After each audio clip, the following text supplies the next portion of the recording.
أعوذ بالله من الشيطان الرجيم. I seek refuge with Allah from Satan the outcast.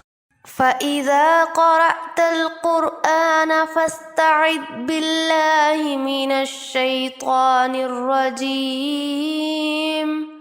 When you read the Quran, seek refuge with Allah from Satan the outcast. إنه ليس له سلطان على الذين آمنوا وعلى ربهم يتوكلون. He has no authority over those who believe and trust in their Lord. إنما سلطانه على الذين يتولونه والذين هم به مشركون. His authority is only over those who follow him, and those who associate others with him.